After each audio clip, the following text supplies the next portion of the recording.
like about Saigyo? We're reading more of Saigyo, Poems of a Mountain Home.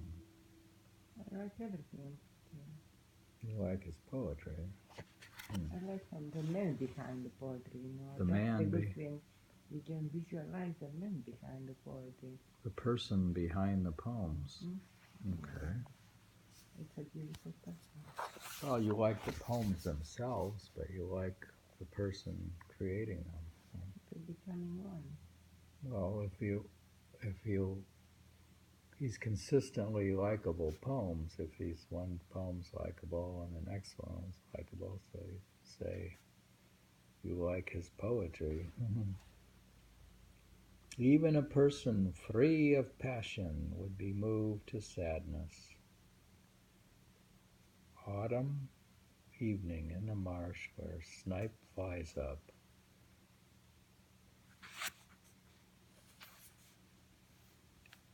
It's funny, it just seems like we read this, or No, we, I really think that's a famous one. There with him.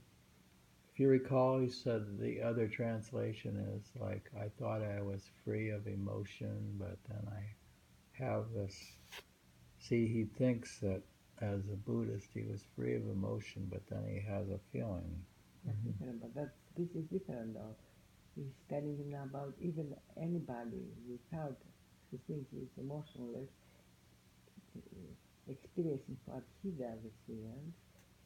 He describes the scene.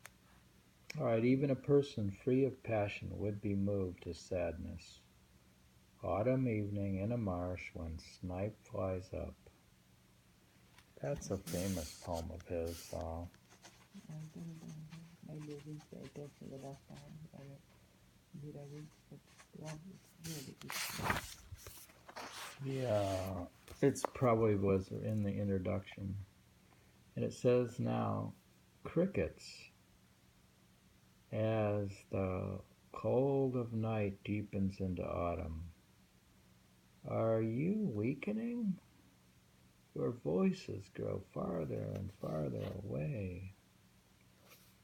This one is also famous, and we've heard it. He's saying the crickets' voices are weakening as winter deepens. Crickets, as the cold of night deepens into autumn, are you weakening? Your voices grow farther and farther away. It feels the loneliness even more as winter approaches. It seems that even the crickets are you gotta understand that paler and paler. Saigyo lived in a hut in the woods by himself, so not. He walked mostly. He walked. Yeah, he's a traveler too, in the sense that Basho. In one place, exactly. He did travel around, but we didn't read much of Basho. Didn't read much of Basho? No, Basho. Basho, we read his Journey to the Deep North. No, the one we're reading now. What is the name of the poet we read now? I always mix up the names. Saigyo? Saigyo. I make him Basho always. Saigyo. You're making Saigyo, but remember... Basho and Basho. Basho, dear. I know Basho. Is following in Saigyo's footsteps. I know, but Saigyo, I change the S with a B and I make it Basho always. Well, Basho admired Saigyo. He's his mentor. That's why we're reading Saigyo, because Basho liked him.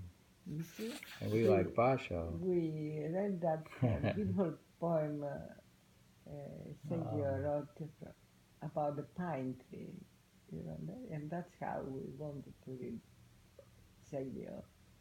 So we didn't read all those poems before somehow.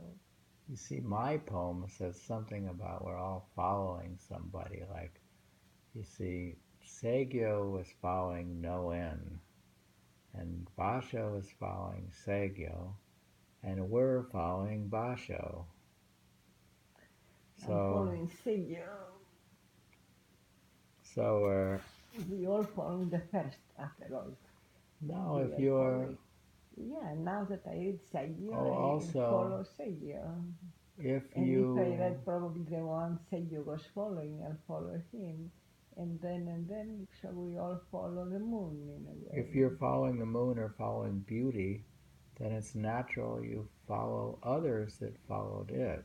Certainly. Or follow, So we don't follow others following that, follow directly that. So we are all followers of beauty.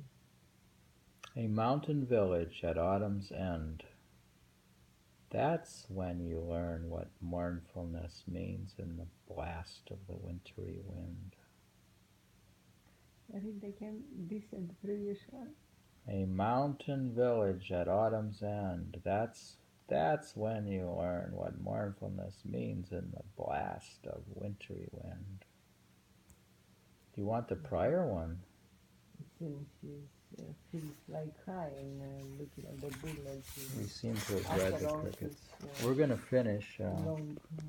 We're gonna get Okay. autumn over with here. Here's autumn. Regret as I may, even the bell has a different sound now, and soon frost will fall in place of morning dew. We're still in autumn, and he says, regret as I may, even the bell has a different sound. Interesting, and the weather changes, the bell sound changes. Yeah, Because certainly, the because sounds are different. it's a different And the sound. temperature change. The air consistency is different. The humidity, the coldness of the humidity, all that changes the sounds that travel through the air. Saigyo is a real listener. Here he says, regret as I may, even the bell has a different sound now, and soon frost will fall in place of morning dew.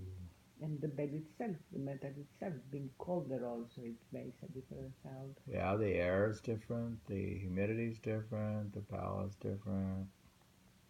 I think I think that's true. The bell sounds are different. You can hear better in winter actually. You can hear You maybe can hear better because it's quieter. could be quieter, could also be I thought sound traveled better in cold. It travels better in if there is humidity in the air because it travels better through the solids than the air.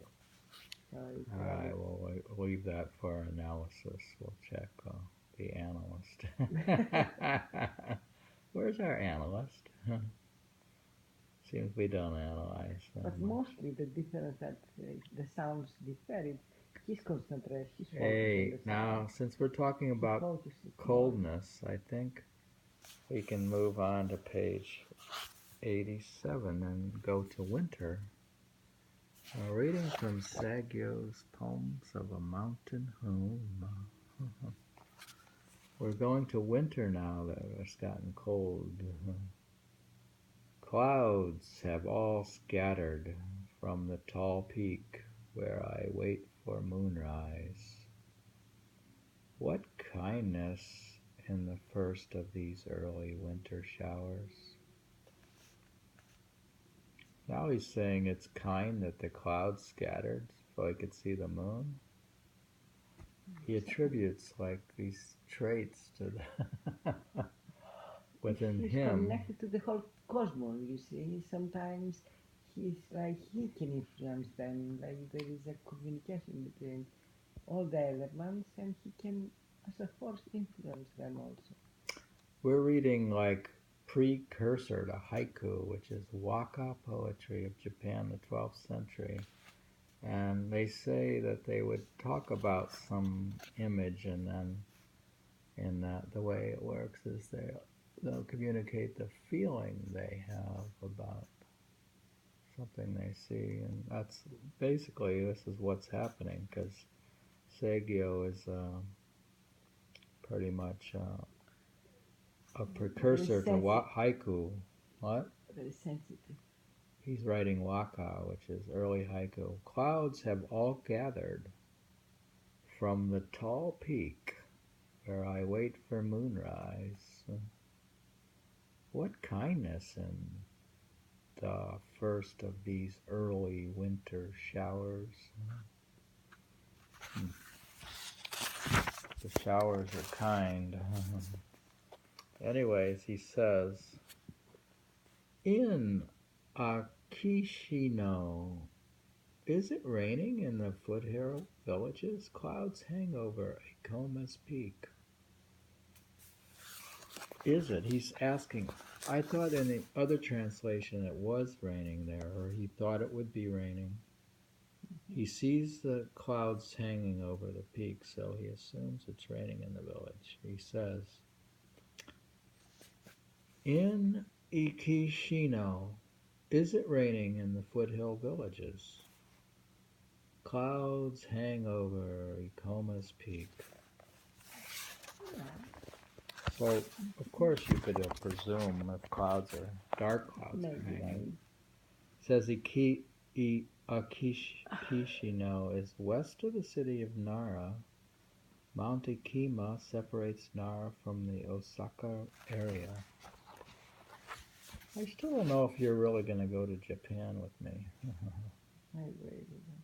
We're going to dig up Saigyo's old hangouts, or bashos, which are the same.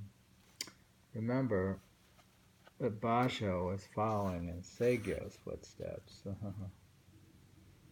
Leaves have fallen in this village at the foot of Mount Ogura, and I can see the moon shining in the tops of the trees. Oh, so now he's happy. The leaves, we're in winter. He says, the leaves have fallen in this village at the foot of Mount Ogura, and I can see the moon shining in the tops of the trees. So now he can see the moon. So he's in a foresty places, with lots of trees. Of course, when the leaves are all down, you can see. Read the previous one also. Previous one. In Kishino, is it raining in the foothill villages? Clouds hang over Ikoma's peak. That I remember where I is. And read the previous one. Previous to that? Yeah. Oh, goodness. That's a compliment if you ask to read again. Clouds have all scattered from the tall peak where I wait for moonrise. What kindness in the first of these early winter showers. I'm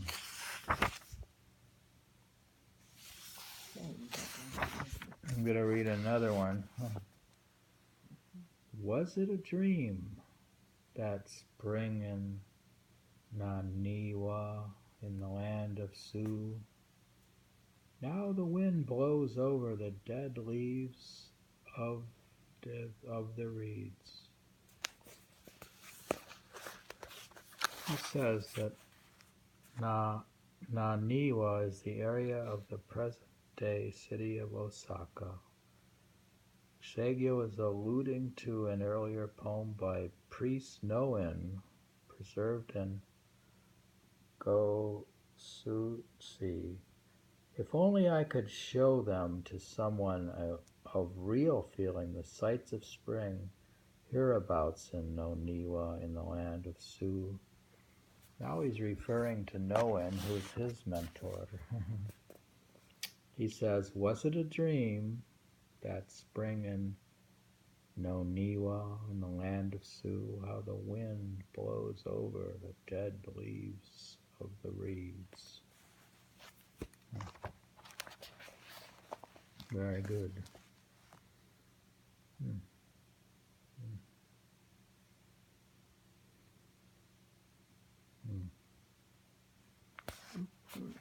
We're reading from Columbia University, Burton Taylor. They have a good Asian classics department, I guess, from Saigyo. Very good.